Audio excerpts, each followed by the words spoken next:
Hi, my name is Marilyn van Skalkwyk and I am doing the introduction for our group. Our topic was Sourcemasters inventory, and as we were talking about a possible topic for the research that we had to do, we just finished the inventory model. So inventory was definitely still on the forefront of our minds.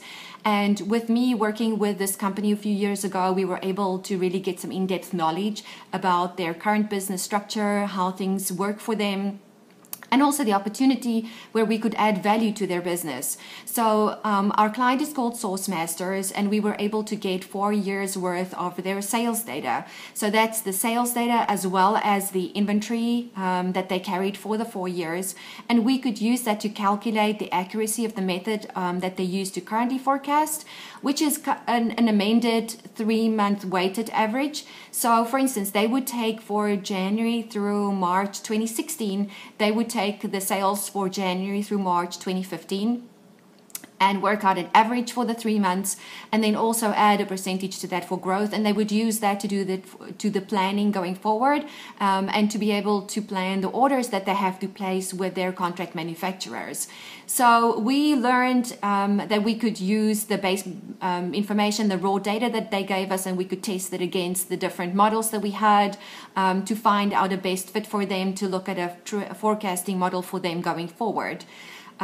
We were also able to use that data to calculate an optimal order quantity for them, which is, I think, something that they would find really valuable, and that they will be able to use going forward to plan their orders with their suppliers, but also to find a way to be able to negotiate some kind of a discount for the volume that they purchase.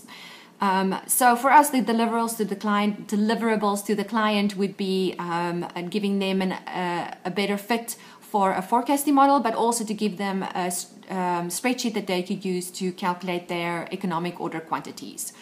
So the motivation for us to work with this business was that we did have very close cooperation with them. They were very willing to share their information with us, which is a huge benefit because we were able to use real world data, which definitely added a different dimension to the research, because you knew it was something that they would be able to use going forward and have an impact in their business. So the goals we had with the research was to import the raw data that we got from them and create a spreadsheet with working documents that we could share and with them ultimately, to analyze the sales for the last 4 years, to identify possible trends that we could see. So and Drew will talk through that a little bit more. We would systematically work through the data to evaluate possible forecasting tools and to find the best fit for each one of the products. We could analyze the errors in their historical forecasting method to be able to show them that they could use that to do better planning going forward. We could help them optimize their inventory planning, which will then impact the minimum manufacturing quantities, and then also take into consideration their minimum factory quantities and the lead times that they had with their suppliers. We were able to write a forecasting model for them, allowing them to do good optimum stock rotation, plan their procurement with their suppliers, and to optimize the cost for the inventory that they currently carry. So as I said, the company background on this business is it's a small business based here in North Carolina that has been doing business since 2010. They have about 30 SKUs. They have 6 flavors of barbecue sauces, and they have 4 flavors of rubs. But in the barbecue sauces, they have different pack sizes. So total, they have about 30 SKUs, and they have an annual revenue of around $3 million.